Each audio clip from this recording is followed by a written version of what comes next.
Bom dia. Hoje nosso assunto é iluminismo, dando continuidade aí ao programa do bimestre. Então, para começar, vamos observar a imagem, né? Você conhece esse lugar? Claro, né? O que essa imagem representa, né? Para o nosso país, né?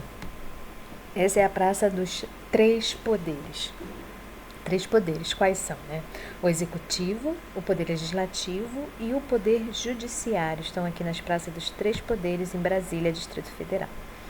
Então, depois da gente observar a imagem lá, a gente já viu, eu já falei, né, que é a Praça dos Três Poderes, onde temos aí os três poderes divididos, né, para dar equilíbrio a esse poder executivo. Tem aí o legislativo e o judiciário. Isso é estabelecido pela Constituição. Então, a nossa Constituição tem essa divisão, né? O executivo é encarregado de governar e administrar os interesses públicos, o legislativo é o responsável pela elaboração das leis e o judiciário é o responsável pelo cumprimento das leis e zelar pelos direitos dos indivíduos. Além dos três poderes, a Constituição brasileira afirma que o Estado brasileiro é laico. Que é isso, né? Ele não é vinculado a nenhuma religião e assegura ao povo a liberdade religiosa, de opinião, de pensamento, entre outros. Então, o que a gente pode pensar aí? As pessoas sempre tiveram esses direitos assegurados pela lei, né?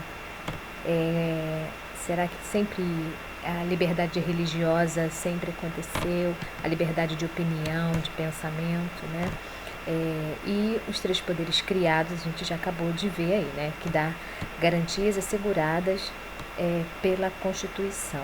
Tem sua origem aí lá no século XVIII, né? Com o surgimento de um movimento, o movimento chamado Iluminismo, que é o nosso tema de hoje, né? Agora, vamos voltar ao passado, né, e ver por que a gente começou a falar exatamente da atualidade. O iluminismo foi um conjunto de ideias que tiveram origem na Europa no século XVII e se desenvolveu especialmente no século XVIII, o qual ficou conhecido como século das luzes ou da ilustração. O século XVIII é conhecido como o século das luzes. O pensamento iluminista teve sua maior expressão na França e difundiu-se pelo mundo, influenciando o movimento de independência das 13 colônias da América do Norte e a Revolução Francesa e os movimentos de independência da América Latina, inclusive no Brasil. Então, o iluminismo é um movimento intelectual, ou seja, um conjunto de ideias. Iluministas são os filósofos que desenvolveram essa ideia. Então, apenas são ideias, são publicações referente a um novo jeito de se viver, né? E quais as condições para isso, né? É a Revolução Científica do século XVII, que é um movimento aí, né, que mudou a visão do homem moderno ao utilizar-se da razão e da ciência para explicar a realidade. Antes, a igreja explicava os acontecimentos por meio de preceitos religiosos da fé. E no século XVII já começa a mudar essa mentalidade aí e do homem ser mais racional, né? Tem uma nova classe surgindo, quer dizer, a burguesia, né, lutava contra essa intervenção do Estado na economia, e tem aí a crise do antigo regime, que é insatisfação contra os governos absolutistas. No absolutismo não tem como ter liberdade de pensamento, liberdade religiosa e aqueles outros itens que a gente viu lá, né? Então, os pensadores iluministas criticavam o antigo regime, combatendo o absolutismo dos reis, os privilégios da nobreza, do clero, a imposição religiosa e as práticas mercantilistas. A tese do direito divino também não era muito aceita e a participação da igreja na vida pública, né? Então, desde a Idade Média, a visão teocêntrica, né, marcada pelo misticismo religioso, dominava a Europa. Visão teocêntrica, Deus no centro de todas as coisas, né? Nesse período, predominava o uso do pensamento escolástico, que buscava conciliar fé e razão. A partir do século XVII, em meio à insatisfação por causa da opressão exercida pelos monarcas absolutistas, surgiu uma nova possibilidade de explicar o mundo fundamentada na razão. O mundo físico e seus fenômenos deixavam de ser justificados pela religião e passavam a ser explicados pela razão. Era a valorização da ciência, da racionalidade, como forma de eliminar a ignorância dos seres humanos acerca da natureza e da sociedade. O iluminismo rompeu com a maneira de como as pessoas pensavam. Seus pensadores valorizavam a ciência e a racionalidade como forma de eliminar a ignorância dos seres humanos sobre a natureza e a vida em sociedade. Isso é muito importante, por isso repetitivo, né? Valorização da ciência, a racionalidade, isso a gente sempre tem que pensar. Então, o contexto histórico. No contexto histórico, o pensamento ocidental era marcado pelo misticismo religioso e no século XVIII aí tem uma nova possibilidade de pensamento. O mundo deixa de ser justificado pela religião e passa a ser explicado pela razão. Nunca vamos esquecer disso, né? Na Idade Média, a religião, o pensamento místico que seguia a vida, o dia a dia das pessoas. Então, o iluminismo foi, acima de tudo, uma revolução cultural, porque significou uma transformação na forma de pensar, né? Então, o ser humano torna-se produto do conhecimento. O pressuposto básico do iluminismo era a razão, e seu objetivo, encontrar a verdade. Para os iluministas, o conhecimento somente podia ser considerado verdadeiro quando fosse provado. Aqui a gente tem uma pintura de Rembrandt, o estudo da anatomia, se eu não me engano, e aqui ele está abrindo um cadáver para mostrar, né, como funciona aí esse corpo humano. E isso era pecado mortal na Idade Média, né? Você violar um corpo humano na Idade Média, isso não era impensável, era um pecado mortal, era um pecado assim que a igreja condenava, né? Então, o iluminismo defende a igualdade jurídica, a tolerância religiosa e filosófica, a liberdade pessoal e social, direito à propriedade privada, defesa do contrato como mediador das relações sociais. E aí a gente entra nos pensadores, né? Quem são os pensadores iluministas? Esse é Montesquieu. Se fala desse jeito, Montesquieu. Esse é um dos teóricos do iluminismo, a teoria da separação dos três poderes do Estado em legislativo, executivo e judiciário, né? É preciso que o poder limite o poder. Então, Montesquieu, pela primeira vez, ele pensou nesse equilíbrio de poderes, né? Não um só governando nessas três linhas de governo, e sim a divisão de poderes. E por isso que a gente começou lá essa aula falando justamente do nosso país, né? Que há muitos países da nossa modernidade usam essas ideias, esses teóricos iluministas aí para governar, né? Porque eles pensaram uma nova forma de governo diante daquele antigo regime que muitos já não estavam mais querendo continuar a viver desse jeito, né? Próximo, a gente tem Voltaire. Voltaire defendia a liberdade de pensamento, a igualdade perante a lei e a tolerância religiosa. Criticava a igreja, o absolutismo, propondo a participação da burguesia esclarecida no governo. Ele chegou a ser perseguido por suas ideias, mas terminou admitido na corte com cargos e honras, né? O próximo é Rousseau.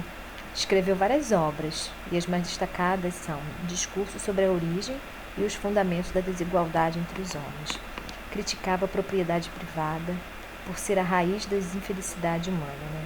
Ele escreveu o Contrato Social, defendia a ideia de um Estado democrático que garantisse a igualdade de direitos para todos. Pela primeira vez tem uma ideia aí nessa história moderna de uma divisão de poderes, de um governo escolhido pelo povo, de uma liberdade religiosa, liberdade de pensamento. Então ele falava que o homem é bom por natureza, a sociedade é que o corrompe. O próximo é John Locke. Montesquieu, Rousseau são francês. John Locke já é inglês, né? O Estado deveria ser organizado a partir de um consenso, acordos entre cidadãos, né? Então Locke envolveu-se nos conflitos políticos que levaram à instalação do parlamento na Inglaterra. E aí a gente fala da Revolução Gloriosa, né? Só para lembrar aí o parlamentarismo na Inglaterra, essa luta da Inglaterra para acabar com o absolutismo, né? Então ele está envolvido aí nisso.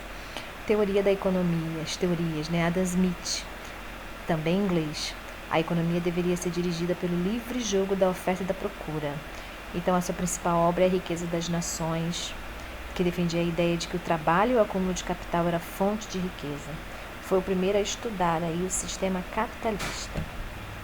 E Diderot e D'Alembert são os organizadores da enciclopédia, que pretendia reunir os principais conhecimentos da época. Eles são franceses e os filósofos, os teóricos escreviam e eles organizaram uma enciclopédia, né, que vai mostrar aí um conjunto de ideias, né, novas. Então, as novas ideias eram propagadas nas academias científicas de ensino, nos salões, nos clubes e nos cafés. Além das descobertas no campo da ciência, falava-se sobre arte, política, economia, questões sociais. Com a ajuda da imprensa, as ideias iluministas foram divulgadas em jornais, revistas e livros. O importante veículo para divulgar o pensamento iluminista sobre história, política, economia, arte e sociedade foi a enciclopédia. Então, havia assuntos diversos: história, política, economia, arte, sociedade. Então, a enciclopédia que iluminava. A enciclopédia abordava os assuntos e divulgava as ideias dos filósofos iluministas. A obra contou com a colaboração de aproximadamente 140 autores, entre eles Voltaire, Rousseau, Montesquieu. Então, foi condenada pelo governo e pela igreja como subversiva, mas circulou clandestinamente, influenciando as mentes da época. Claro que ela foi condenada, porque falava-se contra, né? Contra esse regime. E além das ideias, havia aí, além da revolução das ideias, das teorias, havia a revolução científica, né? Nos séculos 17 e 18, assistiu a uma verdadeira revolução científica. Defendeu-se que o verdadeiro conhecimento da natureza se baseava na observação e na experiência. Desenvolveu-se o método experimental. Um fato, para ser válido, teria que ser confirmado pela razão e pela experiência. Deu-se um excepcional avanço na matemática, na física e na astronomia. E aí a gente tem os cientistas, né? Galileu prova que a Terra gira em volta do Sol, que é a história do heliocentrismo lá do Renascimento. Descartes elabora um método científico e desenvolveu a matemática. Descartes era filósofo, matemático, considerado o pai aí da filosofia moderna, francês, né? Harvey descobre a circulação do sangue. Newton descobre a lei da atração e da gravitação universal. Ele é inglês, Newton, né? Ele contribuiu decisivamente para uma transformação radical na forma de entender o mundo. E a partir das suas leis, né? Ele estabeleceu as leis da física, a lei da gravitação universal, que vocês estudam aí em física, né? Buffon classifica os conhecimentos da geologia, zoologia e botânica. Lavoisier, fundador da química moderna, descobre a composição da água e do ar. Então, a gente não tem só teorias, a gente tem experimentos que, pela observação, irão dar resultados aí, comprovação científica. Isso é uma revolução, né?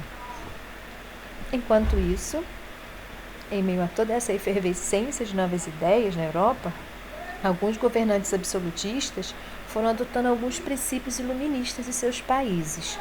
Eles ficaram conhecidos como déspotas esclarecidos. Como assim, né? Vamos imaginar que a população começasse a absorver essas ideias e querer aí implantar essas ideias, né? Como até aconteceu na França. Então, antes de tirarem o poder desses reis, eles começaram a querer adotar algumas ideias, né? Dar uma certa liberdade para a população não pegar o seu poder total, né? Então, déspota era o rei soberano ou ministro absolutista, esclarecido, o que era adepto às ideias iluministas. Então, eles fizeram aí uma série de reformas no campo social e econômico. De modo geral, a palavra déspota se refere-se a ditador, mas no nosso estudo ele designa a monarca absolutista.